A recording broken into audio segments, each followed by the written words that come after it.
নাজির। আল্লাহ কয় কোন জাহান্নাম পাবে, জাহান্নামটা ধরে দাও, কোন আগুনে জ্বালানো হবে একটু দেখাইয়া দাও। কেমন আগুনে এই নাফরমান বেঈমানটারে আমি জ্বালাবো, জাহান্নামটা দেখাইয়া দাও।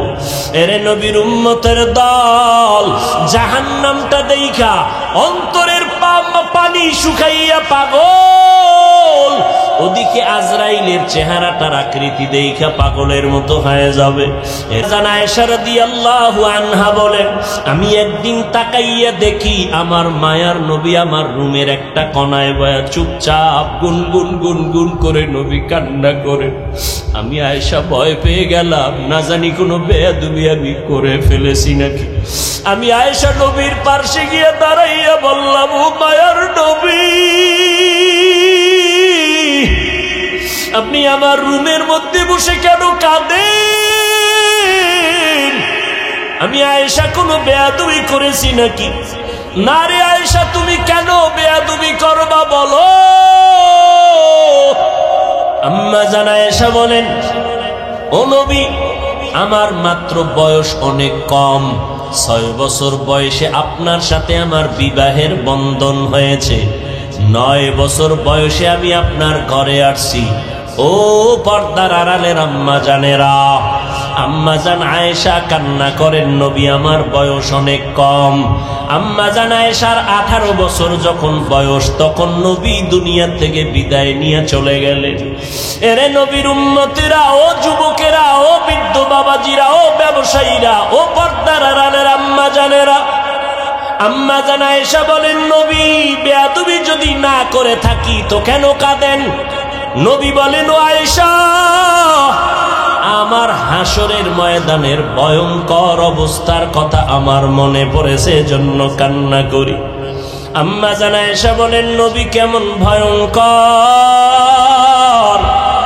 ও যুবক, পাও দুইটা আগাইয়া দাও, যদি বলো কোরআন মিথ্যা একটা প্রমাণ দাও, আমি এখন দাড়ি ফালাই দিব, নামাজ রোজা টুপি দাড়ি ফালাইয়া প্যান্ট শার্ট পরে চলবো। কিন্তু আজও পর্যন্ত 1500 বছর হয়ে গেল, একটা ভুল কেউ বের করতে পারে নাই, বরং শত লক্ষ লক্ষ বিধর্মীরা কালেমা পড়ে মুসলমান হয়ে গেল। ওই আল্লাহর কোরআন সত্য, কোরআনে জান্নাতের বয়ান আছে, জাহান্নামের বয়ান আছে, তাও সত্য। কে জান্নাতে যাবে, কে জাহান্নামে যাবে, তাও আল্লাহ বয়ান করেছেন, সত্য, কোনো মিথ্যা নাই। আল্লাহ নিজেই তো চ্যালেঞ্জ দিয়েছেন, একটা ভুল পারলে বের করে দাও কোরআনে, আমরা আর আল্লাহর কথা বলবো না, নামাজ পড়বো না, দাড়ি রাখবো না। কিন্তু না, ও যুবক, আমার মাওলার কথা সব সত্য, আমার মায়ার নবীর কথা সব সত্য। কারণ আমার নবী কেমন মায়ার নবী, 63 বছর জীবনে নবী একটা মিথ্যা কথাও বলেন নাই। কেমন মায়ার নবী আমার, ওই নবীর কথা মিথ্যা হতে পারে না রে বাবা। আল্লাহর নবী বলেন, আয়েশা, কিয়ামতের দিন সবাই উলঙ্গ হাসরের ময়দানে উঠবে, যেই নবীদের কোনো গুনাহ নাই, হাসরের ময়দানটা এমন অবস্থা হবে, সূর্যটা নিচে নেমে আসবে, ওদিক দিয়া জাহান্নামের আওয়াজ, আবার আমার আল্লাহ পাকের কাহারিয়াতের আওয়াজ। আল্লাহ বলবেন, লিমানিল মুলকুল ইয়াউম। আমার আল্লাহর কুদরতি আওয়াজ এত বিকট, এত প্রচন্ড বিকট আওয়াজ হবে, হাসরের ময়দানটা থরথর করে কেঁপে উঠবে, জাহান্নামের আগুনের গরম, ওদিকে সূর্যের গরমে মাথার মগজগুলো ফেটে ফেটে গলিয়া গলিয়া পড়ে যাবে। নবীরা পর্যন্ত যাদের কোনো গুনাহ নাই, যদি কেউ সন্দেহ করে তাদের ঈমান নাই। নবীরা পর্যন্ত বেগুনাহ মাসুম, উম্মতের কথা ভুলিয়া তারাও কাঁদবেন, আল্লাহ আমারে বাঁচাও। মূসা নবী উম্মতের কথা ভুলিয়া বলবে, আল্লাহ আমারে বাঁচাও, সইতে পারি না হাসরের ময়দানের ভয়ঙ্কর অবস্থা, সহ্য করতে পারি না। ইব্রাহিম নবী কাঁদবেন, আমাকে বাঁচাও। মূসা নবী, ইব্রাহিম নবী, ঈসা নবী, আদম নবী কাঁদবেন, আল্লাহ আমাকে বাঁচাও। আমার আম্মা জান বলে, নবী তখন আপনি হাসরের রাহমাতুল লিল আলামিন। আমার মায়ার নবী কান্না করে বলেন, আয়েশা ওই সময় আমি উম্মতের ভুলে যাব না রে আয়েশা, আমি তখন আমাকে বাঁচানোর চিন্তা করব না, আমি তাৎক্ষণিকভাবে আমি মাকামে মাহমুদে মাওলার দরবারে সিজদায় পড়ে যাব আর কান্না করে বলবো, আল্লাহ আমার উম্মতের বাঁচাও, ও আল্লাহ আমার উম্মতেরা কই, আমার একটা উম্মতের যেন জাহান্নামে না যায়, জাহান্নাম থেকে বাঁচাও, আমার একটা উম্মত জাহান্নামে গেলে আমি জান্নাতে যাব না। ও নবীর আশেকের দলের আরে বাবা, আজকে তুমি স্কুলে পড়ো, কলেজে পড়ো, বাধা নাই। ও যুবক, আজকে তুমি নবীর তরিকা কেন মানবা না, নবীরে কেন চিনবা না? কত বিধর্মী নবীর তরিকা মানিয়া নামাজ পড়ে। তোমার আমার মতো কত সন্তানেরা স্কুল কলেজে পড়ে, বাধা নাই, নামাজও ছাড়ে না। তুমি কেন পারবা না রে বাবা? চাকরি করো, ব্যবসা করো, তোমার মতো কত যুবক চাকরি ব্যবসা করিয়াও নামাজ ছাড়ে না। বলো বাবা, তুমি কেন পারবা না? নবীর তরিকায় দাড়িটা লম্বা করতে কেন পারো না রে বাবা? মনে মনে ভাবছো কি আল্লাহর কোরআন মিথ্যা, নবীর কথা মিথ্যা? না রে বাবা, না। ও যুবকেরা, আল্লাহর কাছে তওবা করে কাঁদো। যদি পাও দুইটা আগাইয়া দাও, আমি পায়ে হাত ধরিয়া হলো বলতে রাজি, আর গুনাহ করবা না। স্কুল কলেজে পড়ে ডাক্তার হও, ইঞ্জিনিয়ার হও, আলহামদুলিল্লাহ, দোয়া করি। তবে বেয়াদব হইও না। আদর্শ ডাক্তার হও, আদর্শ ইঞ্জিনিয়ার হও, আদর্শ এসপিডিসি হও। তোমার ব্যবহারে যেন আলেমরা কষ্ট না পায়, তোমার আচরণে যেন কোনো মুরব্বীরা কষ্ট না পায়, তোমার ব্যবহারে তোমার আপনজন বন্ধু বান্ধব যুবকেরা যেন কষ্ট না পায়, তোমার ব্যবহারে যেন মা বাবা কষ্ট না পায়। বীর উম্মতের দল, আল্লাহর নবী বলেন সবার নামে জান্নাতে বাড়ি আছে, তবে ফেরাউন বেঈমানেরা জান্নাত কখনোই পাবে না। কিয়ামতের ময়দান যখন কায়েম হবে, আল্লাহ বিচার শুরু করবেন। সকাল থেকে দুপুর আধা বেলার মধ্যে হাসরের ময়দানের টোটাল বিচার কমপ্লিট হয়ে যাবে। জাহান্নামীরা জাহান্নামে থাকবে, জান্নাতীরা জান্নাতে যাবে। আধা বেলার মধ্যে হিসাব কমপ্লিট হয়ে যাবে। কেমনে এত মানুষ, হাজার হাজার হাজার কোটি কোটি কোটি মানুষ দাঁড়াবে হাসরের ময়দানে। এতগুলো মানুষ, এদের বিচার অল্প টাইমে কেমনে শেষ হবে?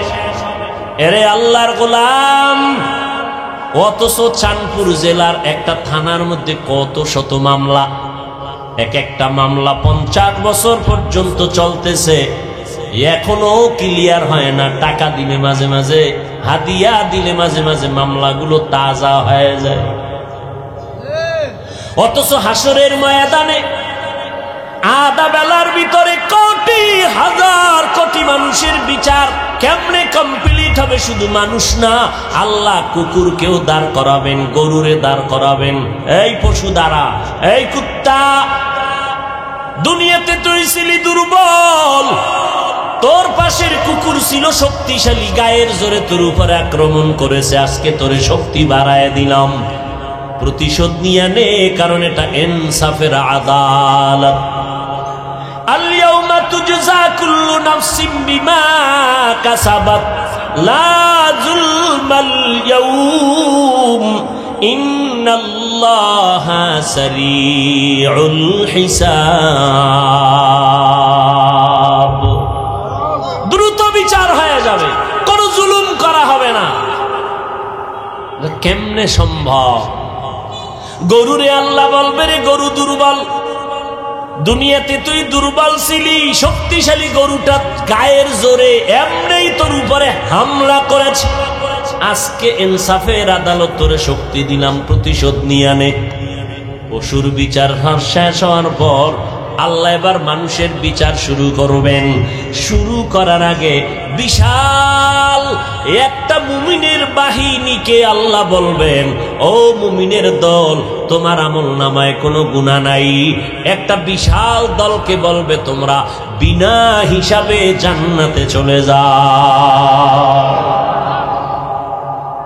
বিশাল এক দল গেছি গা হিসাব ছাড়া জান্নাতে, আর এক দল বেঈমানকে আল্লাহ বলবেন, তোদের আমল নামায় কোনো নেক নাই, তোমরাও বিনা হিসাবে জাহান্নামের মধ্যে চলে যাও। এবার বসো যারা মাঝখানে আসো, গুনাও আছে নেকও আছে, নামাজও পড়ছো মিথ্যাও বলছো, নামাজ পড়িয়া সুদের টাকায় ব্যবসা করেছো, একটু দাঁড়া, ফিডাফিডি তোর কপালে দাঁড়া, ওজন দেওয়া হবে তোর আমল নামা। পালাবি কই? সবাই উলঙ্গ দাঁড়াবে, নারী আর পুরুষ উলঙ্গ হাসরের ময়দানে। জান্নাতে সবার নামে ঘর। ফেরাউন বেঈমান পাবে না তো ওদের বাড়িটার অবস্থা কি হবে? এই বড় লোকের বাড়িটা খালি, কি ব্যাপার? দুদুকের কাছে ধরা, অথবা নিজের বাড়ি দুদুক না এমনি মরে গেছে, এখন ওয়ারিশ নাই, বা এদের ছেড়ে দেশান্তর হয়ে গেছে, সরকার এটারে ক্রোপ দিয়া নিয়ে কয়টারে নিলামে দিব। নাও কে নিবা? আল্লাহ কয় হাসরের ময়দানে আমি আমার মুমিনদের ডাকবো, এই ফেরাউন নমরুদ হামান সাদ্দাদের বাড়িগুলো জান্নাতে আছে, আজকে আমি নিলাম দিব, কারা নিতে চাও? কয় দাম কত? আল্লাহ কইব টাকা পয়সার কারবার চলবে না, আমি আল্লাহ আজকে ওই মুমিনদের দান করব, নিলাম দিয়া দিব জান্নাতটা। যারা ফরজ আমলের পর নফল ইবাদত বেশি বেশি করেছে, আমি আল্লাহ তাদেরকে এই বেঈমানের বানানো জান্নাত বোনাস দিয়া দিব। আতিনা ফি দারে দুনিয়া না হাসান, আতিনা ফি দারে উকবা না হাসান, ইয়া গিয়াসাল মুস্তাগীসিন হদিনা লফতিখারা বিল উলুমে ওয়াল গিনা। হর গরিদে নেকো তু তৈয়ার হে, जो न मांगे उससे तू बेजार है। তাহলে বেঈমানের জান্নাত কারা পাইব? কথা কন না কেন? মুমিনরা পাবে। কোন মুমিন? সুদখোর, ঘুষখোর। শুধু ফরজ ইবাদত করছে তাও না, ফরজের পরে কি করছে? নফল। হাদিস শরীফে আল্লাহর নবী বলেন, কিয়ামতের দিন প্রথম হিসাব হবে কিসের জানেননি? এই জোরে কোন? قال النبي صلى الله عليه وآله وسلم أول ما يحاسب به العبد يوم القيامة الصلاة। হাসরের ময়দানে প্রথম হিসাব হবে নামাজের হিসাব। নামাজ দেখবে একজনের ফরজ আমল তাও মাঝে মাঝে পড়ছে, মাঝে মাঝে পড়ে নাই, আমল নামায় দিবে, দেখবে পাল্লা ভারী হয় না। আল্লাহ নবী বলেন, তখন আল্লাহ বলবেন, একটু দেখ ফেরেশতা, ফরজ আমলের ঘাটতিটা পূরণ করার জন্য নফল আমল আছে কিনা দেখ। নবী বলেন, যখন নফল পাওয়া যাবে, বান্দার নফল দিয়া ফরজের ঘাটতিগুলো পূরণ করে দিবে। অথচ একদল হুজুরেরা কয় নফল লাগে না, নফল টফল লাগে না। অথচ নফলের দাম কত? আমার নবী সারা রাত নামাজ পড়ে পড়ে পা মোবারক ফুলায় ফেললেন। আবু বকর নামাজে দাঁড়ায় সারা রাত কান্না করলেন। ওমরে ফারুক কাঁদলেন। নফল যত বেশি পড়বেন এর দ্বারা ফরজের ঘাটতি পূরণ হবে। আমরা ফরজের সালাম ফিরাইয়া কি পড়ি জানেননি? কারো জানা আসেনি? সালাম ফিরানোর সাথে সাথে কি পড়ি? আস্তাগফিরুল্লাহ, আস্তাগফিরুল্লাহ, আস্তাগফিরুল্লাহ। কয়বার? এর আগে একবার পড়বেন আল্লাহু আকবার, এরপরে 3 বার আস্তাগফিরুল্লাহ। বুঝেননি কেন আস্তাগফিরুল্লাহ পড়ি? আস্তাগফিরুল্লাহ তো গুনাহ করলে, নামাজে গুনাহ করছিনি। আস্তাগফিরুল্লাহ কেন? ও ভাই, তুমি নামাজের মধ্যে দাঁড়িয়েছো, যেইভাবে দাঁড়াইলে মালিকের দরবারে দাঁড়ানোর আদব রক্ষা হয় ওইভাবে দাঁড়াইতে পারো নাই, ভুল করেছো। যেইভাবে হাত বাঁধা দরকার ওইভাবে বাঁধতে পারো নাই, আদব রক্ষা হয় নাই, ভুল হয়ে গেছে। যেইভাবে রুকু করলে আল্লাহ খুশি হবেন ওইভাবে রুকুটা করতে পারি নাই, ভুল হয়ে গেছে। যেইভাবে সেজদা করলে আমার মাওলা খুশি হবেন ওইভাবে করতে পারি নাই, সেজদায় ভুল হয়ে গেছে। যেইভাবে সূরাটা আলহামদু সূরা পড়ার দরকার ছিল ওইভাবে পড়তে পারি নাই। আমি যখন আলহামদুলিল্লাহ পড়ব তখন আল্লাহ আমার কথার জবাব দিবেন, সেইভাবে সুযোগটাই দেয়নি। আমি যখন বলবো আলহামদু, আমার আল্লাহ বলবেন লিমানিল হাম, তুই কার প্রশংসা করেছো? বান্দা বলবো লিল্লাহ, আল্লাহ বলবেন মানিল্লাহ, কোন আল্লাহ? আমি তখন জবাব দিব রব্বুল আলামিন, জগৎ সমূহের জন্য যিনি রব। আল্লাহ পাক আবার প্রশ্ন করবেন কোন রব? আবার আমি জবাব দিব আর রহমান আর রহিম। আল্লাহ বলবেন মানির রহমান, কে রহমান? জবাব দাও। আমরা নামাজে আবার জবাব দেই মালিকি ইয়াউমিদ্দিন। এইভাবে আল্লাহর সাথে কথা বললে নামাজ পড়ছেন। আমগো 4 রাকাতের মধ্যে 10 রাকাত শেষ, জুতা লয়ে দৌড়, বাসায় গিয়ে দেখে কি জুতা আর একজনেরটা নিয়ে এসে। এই নামাজের মধ্যে ভুল। মাওলার বাড়ি আসছো, আপনারে যদি কালকে 10টার সময় এমপি সাহেব কথার কথা, আবার আসল না কথার কথা, টেলিফোন করে, আধা ঘন্টার মধ্যে এমপি তোমাকে ডাকছে মোলাকাতের জন্য, পুরস্কার আছে, উস থাকবে নি? পাগলের মতো হয়ে যায়। দ্রুত 5 মিনিটে গোসল করে সুন্দর পরিপাটি জামা কাপড় পরিয়া একটু সেন্ট লাগাইয়া এমপি সাহেব ডাকছে, কত হুশ নাই, জুতা উল্টা ভাইয়া দিছে, পাগলের মতো হয়ে গেছে। একটু স্প্রে মারা লাগে না? সেন্ট মনে করিয়া মশার স্প্রে না মাইরা দৌড়, বেউস হয়ে গেছে। এমপি ডাকছে, যদিও জীবনে ডাকবে না, কথার কথা। এমপি সাহেবের কাছে যাইতে গিয়া বান্দা কত 5 মিনিটে পরিপাটি হয়ে গেছো। এমপি সাহেবের অফিসের থেকে আমার মাওলার ঘর, আল্লাহর ঘর কি দুর্বল। আমার আল্লাহর বাড়ি যখন তুমি হাজিরা দিতে গেলা, গেঞ্জি পরে কেন গেছো? কেন তুমি বান্দা আল্লাহর বাড়ি গেছো, নবীর তরিকার টুপিটা মাথায় দিলা না? গেঞ্জির ভিতরে আবার তুমি ইংলিশ লেখা, আবার ছবি অঙ্কন করা নিয়ে কেন গেলা? তোমার ভুলে ভরা জিন্দেগি, তোমার ভুলে ভরা। এই নামাজ দিয়া তোমার উপায় নাই, জান্নাত নাই। কি পাবা নামাজটা দিয়া? শুনো, তোমার নামাজটা দিয়ে কি পাবা জানো নি? শুনে নাও। বিসমিল্লাহির রহমানির রহিম। আরাআইতাল্লাযী ইউকাযযিবু বিদ্দীন ফাযালিকাল্লাযী ইয়াদউল ইয়াতীম ওয়ালা ইয়াহুদ্দু আলা তাআমিল মিসকিন। পড়েন সবাই। ফাওয়াইলুল লিল মুসাল্লিন। ওয়াইল নামক জাহান্নাম মুসল্লিদের জন্য। ও নামাজি মুসল্লি শুনো, ওয়াইল নামক জাহান্নাম বড় ভয়ঙ্কর জাহান্নাম। ওয়াইল নামক জাহান্নাম মুসল্লিদের জন্য যারা নামাজ পড়ে। এবার বুঝেন, নামাজ পড়িয়াও ওয়াইল নামক জাহান্নামে যাওয়া লাগবে। যারা বাংলা পড়তে পারেন মোবাইলে এই সূরাটা ডাউনলোড করে তরজমাটা ব্যাখ্যা পড়ে দেখো বাংলায়। ফাওয়াইলুল লিল মুসাল্লিন, কেমন মুসল্লি যার জন্য ওয়াইল নামক জাহান্নাম আল্লাহ বানায় রাখছে। কেমন নামাজি মুসল্লি যার নামাজ হবে ওয়াইল নামক জাহান্নামে যাওয়ার কারণ। ও নামাজি ভাই, ইমাম সাহেবকে রাত একটু লম্বা নিলেই তোমার নামাজের ভিতরেই মাথা গরম। আল্লাহর সাথে কথা বলবে কখন? নামাজের ভিতরে হুজুরির উপরে গরম হয়ে গেছে।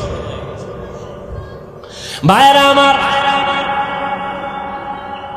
এই নামাজ হাসরের ময়দানে বিচার। প্রথম প্রশ্ন হবে নামাজের হালাতের হিসাবটা দেওয়া আগে। আর বেঈমানের মধ্যে ব্যবধান হলো নামাজ। বেঈমানেরা নামাজ পড়ে না, মুমিনেরা নামাজ কখনো ছাড়ে না। এরে নবীর উম্মতের দল, আল্লাহ তাআলা বলেন আমি কাউকে জাহান্নামে দিতে চাই না। তার এক দলিল গেল, সবার নামে জান্নাতে বাড়িয়েছে। তার আর একটা দলিল শুনেন, আল্লাহ তাআলা কিয়ামত পর্যন্ত ইসরাফিলের সিংহায় ফুৎকার দেওয়ার আগ পর্যন্ত তওবা নামের দরজাটা খুলিয়া রাখছেন।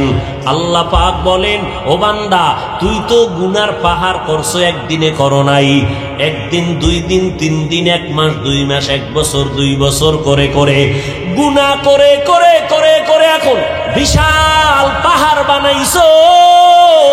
40-50 বছরের গুনার দ্বারা বিশাল একটা পাহাড় হয়ে গেছে। আমি আল্লাহ তাআলা কেমন দয়ার দরজাটা খুলে দিছি জানো নি? যদি একটু তওবা করার মতো করতে পারো, আমি একটা সেকেন্ডের চোখের পানি যদি ছেড়ে দাও, আমি তোর 50 বছরের গুনাহ একটা সেকেন্ডের মধ্যে মাফ করে দিব। আল্লাহ চায় তুই তওবা কর, গুনাহমুক্ত হইয়া কবরে আসবি। যদি কবরে গুনাহমুক্ত হয়ে যেতে পারো, মরণকালে যদি তোমার জবানে কালেমা জারি হইয়াই যায়, আল্লাহ তাআলা জিবরাইল আমিনকে পাঠাবেন। এই বান্দা কোন জান্নাতটা পাবে তার ছবিটা তার চেহারার সামনে একটু দেখাইয়া দাও। ওদিকে আজরাইল আসছে তোর জানটা নেওয়ার জন্য। আজরাইলের দেইখা তো কলিজা লগে নাই, চোখ উল্টাইয়া যায়। কিন্তু যেহেতু বান্দা আল্লাহর প্রিয় বান্দা মুমিন, আল্লাহ কয়, ফেরেশতা, আমার বান্দা আজরাইলের অবস্থাটা যেন অনুভব করতে না পারে, ভয় না পায়, জান্নাতের ছবিটা ধরে দাও। যখন জান্নাতের ছবিটা সামনে ধরে, তখন ওই মুমিন বান্দা জান্নাত দেইখা মুস্কি মুস্কি হাসে। তখন ওইটা দেইখা চায় তাড়াতাড়ি ধরতে যাবে। এর মধ্যেই ভেতরে একটা আনন্দ কাজ করে, এর মধ্যেই জানটা আজরাইল নিয়ে যায়, অনুভব করতে পারে না। আর যারা গুনাহগার, এদের যখন জান কবজে আজরাইল হাজির, আল্লাহ কয় কোন জাহান্নাম পাবে, জাহান্নামটা ধরে দাও। কোন আগুনে জ্বালানো হবে একটু দেখাইয়া দাও। কেমন আগুনে এই নাফরমান বেঈমানটারে আমি জ্বালাবো, জাহান্নামটা দেখাইয়া দাও। এরে নবীর উম্মতের দল, জাহান্নামটা দেইখা অন্তরের পানি শুকাইয়া পাগল। ওদিকে আজরাইলের চেহারাটার আকৃতি দেইখা পাগলের মতো হয়ে যাবে। আয়েশা রাদিয়াল্লাহু আনহা বলেন, আমি একদিন তাকাইয়া দেখি আমার মায়ার নবী আমার রুমের একটা কোণায় বয়া চুপচাপ গুনগুন গুনগুন করে নবী কান্না করে। আমি আয়েশা ভয় পেয়ে গেলাম, না জানি কোনো বেয়াদবি আমি করে ফেলেছি নাকি। আমি আয়েশা নবীর পাশে গিয়ে দাঁড়াইয়া বললাম, ও মায়ার নবী, আপনি আমার রুমের মধ্যে বসে কেন কাঁদেন? আমি আয়েশা কোনো বেয়াদবি করেছি নাকি? না রে আয়েশা, তুমি কেন বেয়াদবি করবা বলো? আম্মা জান আয়েশা বলেন, ও নবী, আমার মাত্র বয়স অনেক কম। 6 বছর বয়সে আপনার সাথে আমার বিবাহের বন্ধন হয়েছে। 9 বছর বয়সে আমি আপনার ঘরে আসছি। ও পর্দার আড়ালের আম্মা জানেরা, আম্মা জান আয়েশা কান্না করেন, নবী আমার বয়স অনেক কম। আম্মা জান আয়েশার 18 বছর যখন বয়স, তখন নবী দুনিয়া থেকে বিদায় নিয়ে চলে গেলেন। এরে নবীর উম্মতিরা, ও যুবকেরা, ও বৃদ্ধ বাবাজিরা, ও ব্যবসায়ীরা, ও পর্দার আড়ালের আম্মা জানেরা, আম্মা জান আয়েশা বলেন, নবী বেয়াদবি যদি না করে থাকি তো কেন কাঁদেন? নবী বলেন, ও আয়েশা, আমার হাসরের ময়দানের ভয়ঙ্কর অবস্থার কথা আমার মনে পড়েছে, জন্য কান্না করি। আম্মা জান আয়েশা বলেন, নবী কেমন ভয়ঙ্কর? ও যুবক, পাও দুইটা আগাইয়া দাও। যদি বলো কোরআন মিথ্যা, একটা প্রমাণ দাও। আমি এখন দাড়ি ফালাই দিব, নামাজ রোজা টুপি দাড়ি ফালাইয়া প্যান্ট শার্ট পরে চলবো। কিন্তু আজও পর্যন্ত 1500 বছর হয়ে গেল, একটা ভুল কেউ বের করতে পারে নাই। বরং শত লক্ষ লক্ষ বিধর্মীরা কালেমা পড়ে মুসলমান হয়ে গেল। ওই আল্লাহর কোরআন সত্য, কোরআনে জান্নাতের বয়ান আছে, জাহান্নামের বয়ান আছে, তাও সত্য। কে জান্নাতে যাবে কে জাহান্নামে যাবে তাও আল্লাহ বয়ান করেছেন, সত্য কোনো মিথ্যা নাই। আল্লাহ নিজেই তো চ্যালেঞ্জ দিয়েছেন, একটা ভুল পারলে বের করে দাও কোরআনে, আমরা আর আল্লাহর কথা বলবো না, নামাজ পড়বো না, দাড়ি রাখবো না। কিন্তু না, ও যুবক, আমার মাওলার কথা সব সত্য, আমার মায়ার নবীর কথা সব সত্য। কারণ আমার নবী কেমন মায়ার নবী, 63 বছর জীবনে নবী একটা মিথ্যা কথাও বলেন নাই। কেমন মায়ার নবী আমার, ওই নবীর কথা মিথ্যা হতে পারে না রে বাবা। আল্লাহর নবী বলেন, আয়েশা, কিয়ামতের দিন সবাই উলঙ্গ হাসরের ময়দানে উঠবে।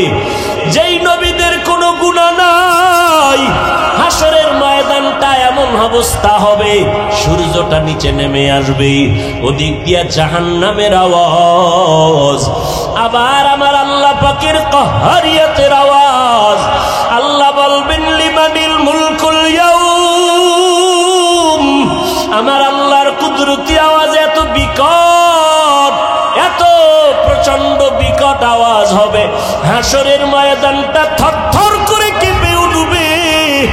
জাহান্নামের আগুনের গরম, ওদিকে সূর্যের গরমে মাথার মগজগুলো ফেটে ফেটে গলিয়া গলিয়া পড়ে যাবে। নবীরা পর্যন্ত যাদের কোনো গুনাহ নাই, যদি কেউ সন্দেহ করে তাদের ঈমান নাই। নবীরা পর্যন্ত বেগুনাহ মাসুম, উম্মতের কথা ভুলিয়া তারাও কাঁদবেন, আল্লাহ আমারে বাঁচাও। মুসা নবী উম্মতের কথা ভুলিয়া বলবে, আল্লাহ আমারে বাঁচাও, সইতে পারি না হাসরের ময়দানের ভয়ঙ্কর অবস্থা, সহ্য করতে পারি না। ইব্রাহিম নবী কাঁদবেন, আমাকে বাঁচাও। মুসা নবী, ইব্রাহিম নবী, ঈসা নবী, আদম নবী কাঁদবেন, আল্লাহ আমাকে বাঁচাও। আমার আম্মা জান বলে, নবী তখন আপনি হাসরের ময়দানে কি করবেন? আপনি তো রাহমাতুল লিল আলামিন। আমার মায়ার নবী কান্না করে বলেন, আয়েশা,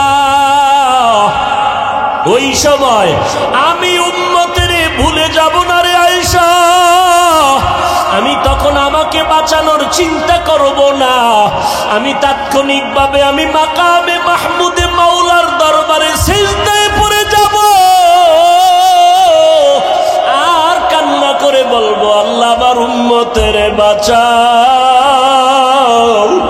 ও আল্লাহ আমার উম্মতেরা কই,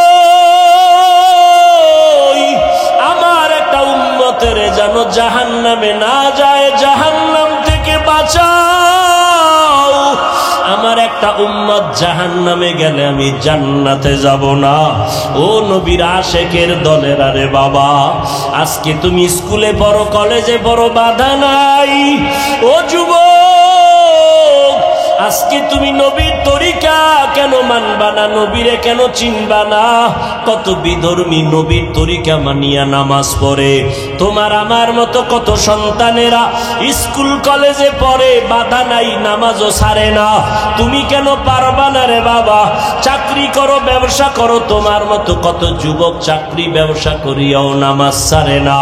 বলো বাবা, তুমি কেন পারবা না?